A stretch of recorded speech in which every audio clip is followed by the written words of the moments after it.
There is a dream almost everyone shares at some point in life.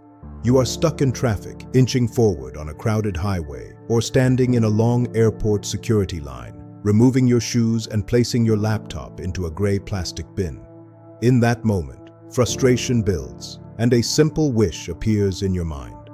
Wouldn't it be amazing if you could just press a button and instantly appear in Paris, Tokyo, or anywhere else? No flights, no delays, no jet lag, just immediate arrival. That fantasy of effortless movement has fascinated humanity for generations across cultures and stories.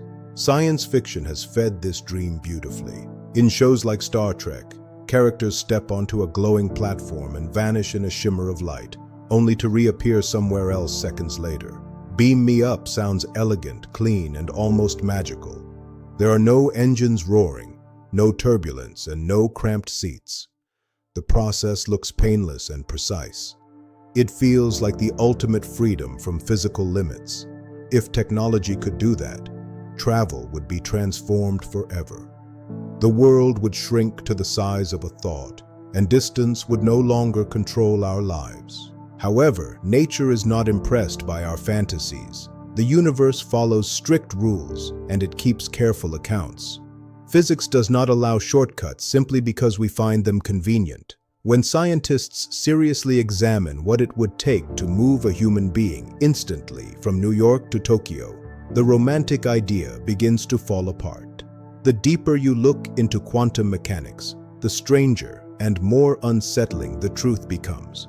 What appears to be transportation may not be transportation at all. Instead, it begins to resemble something far more disturbing and irreversible.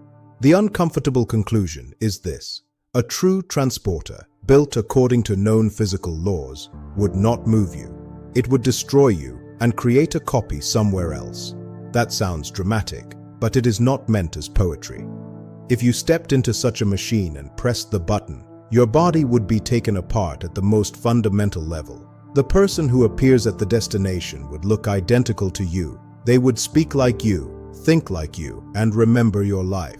Yet the original stream of your consciousness would have ended permanently. To understand why, we must ask a simple but profound question. What are you? At the most basic level, you are a collection of atoms, roughly 7 octillion of them. These atoms are mostly carbon, hydrogen, oxygen, and nitrogen, arranged in an incredibly complex structure. The arrangement is not random. It encodes your memories, your habits, your fears, your talents, and your personality. The pattern of connections inside your brain is what allows you to recognize faces, solve problems, and experience emotions. In a sense, you are less a thing and more a pattern. If we want to travel to Mars, we have 2 general options. The first option is traditional. Physically move your body through space, place you inside a spacecraft, accelerate you with rockets, and carry your atoms from Earth to Mars. It is slow and expensive, but it preserves continuity. You remain the same physical organism throughout the journey. The second option is more radical. Instead of moving your atoms, you could scan their arrangement and transmit that information elsewhere. In that case, the pattern moves, not the matter. A hypothetical transporter would operate by scanning every detail of your body. It would record the position of every atom, the state of every neuron, and even the quantum properties of every particle. This information would then be sent to a distant location, where another machine would assemble new atoms into the exact same configuration. It sounds similar to sending a digital file. When you email a document, the original remains and a copy appears elsewhere. The information travels, and the content is reproduced faithfully. But human beings are not simple text files. Here, quantum mechanics introduces a serious obstacle known as the no-cloning theorem. This principle states that it is impossible to create an identical copy of an arbitrary unknown quantum state without disturbing the original. At the quantum level, you cannot measure every property of a particle with perfect precision. Heisenberg's uncertainty principle limits how accurately you can know certain pairs of properties at the same time. The act of measurement itself changes the system. To capture all the information required to rebuild you perfectly, the original quantum states must be destroyed. Therefore, a perfect scan would not be gentle or harmless. The machine would need to analyze you so thoroughly that it would dismantle the delicate quantum relationships holding your atoms together. In practical terms, that means disassembling your body completely. Your molecules would be separated, your neural connections broken, and your biological processes halted. You would not feel yourself traveling. You would not watch the journey unfold. Instead, your physical structure would be reduced to data. The living organism that entered the machine would cease functioning during the scanning process. Meanwhile, that data would travel at the speed of light toward its destination. On Mars or any other location, a sophisticated assembler would receive the information.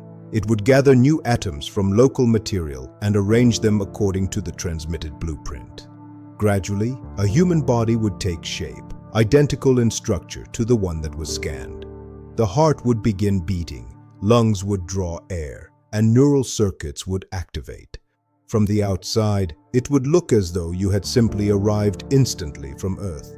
The individual who opens their eyes on Mars would remember stepping into the booth on Earth. They would recall the anticipation, the flash of light, and the decision to travel. Subjectively, the experience would feel continuous.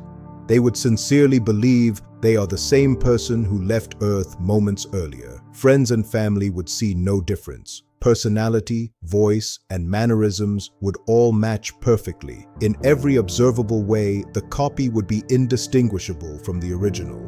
Yet something crucial would have been lost in the process. The original consciousness, the uninterrupted stream of awareness that began years ago in your childhood, would have ended at the moment of disassembly. That particular perspective on the world would never resume. The copy's consciousness would begin at the destination, carrying identical memories but forming a new chain of experience. It is similar to lighting a second candle from the first. The flame looks the same, but the original flame does not travel. It simply ignites another. The continuity you value so deeply would have been broken. This leads to a troubling thought experiment. Suppose someone told you they would painlessly destroy your body, but immediately create a perfect duplicate in the next room. That duplicate would raise your children, continue your career, and cherish your loved ones exactly as you would. Objectively, the world would lose nothing. But would you agree to the procedure? Most people instinctively refuse. We care not only about our pattern, but about the persistence of our own awareness. We value being the one who continues living, not merely being replaced. The issue becomes even more puzzling when we consider sleep. Every night, consciousness fades. In deep sleep, your sense of self disappears. Brain activity shifts dramatically, and you become unaware of the world. Hours later, you awaken and resume your life as though nothing happened. You assume continuity, trusting that the same self has returned. But how do you truly know? From a subjective perspective, there is a gap. You cannot observe your own absence. This raises the philosophical question of whether continuity requires constant awareness. Unlike teleportation, however, sleep does not rearrange your atoms or replicate your body elsewhere. The same biological organism remains intact throughout the night. The neural structures that encode your memories are preserved. When you wake, the same physical brain resumes activity. There is no destruction and reconstruction using new matter. The process is more like pausing a song than deleting and reinstalling the file. For this reason, most philosophers and scientists consider sleep a temporary suspension of consciousness rather than the end of personal identity. Some thinkers propose that identity is primarily informational. According to this view, you are not the specific atoms composing your body, but the dynamic pattern they form. After all, the atoms in your body are constantly replaced through metabolism, yet you still consider yourself the same person over time. In that sense, you resemble a wave moving across the ocean. The water molecules change continuously, but the shape and motion of the wave persist. Perhaps what truly matters is the stability of the pattern, not the material. Even so, many people remain uncomfortable with the idea of stepping into a machine that deliberately destroys their body.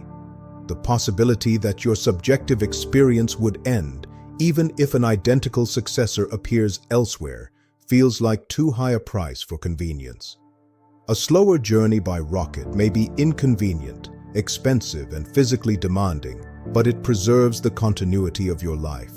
You remain present for every moment of the voyage. When you arrive on Mars, it is unquestionably you who witnesses the red landscape.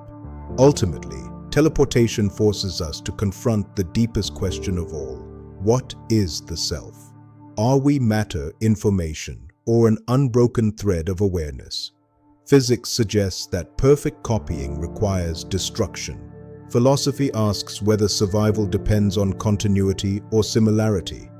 Until we resolve these mysteries, the transporter remains more unsettling than liberating.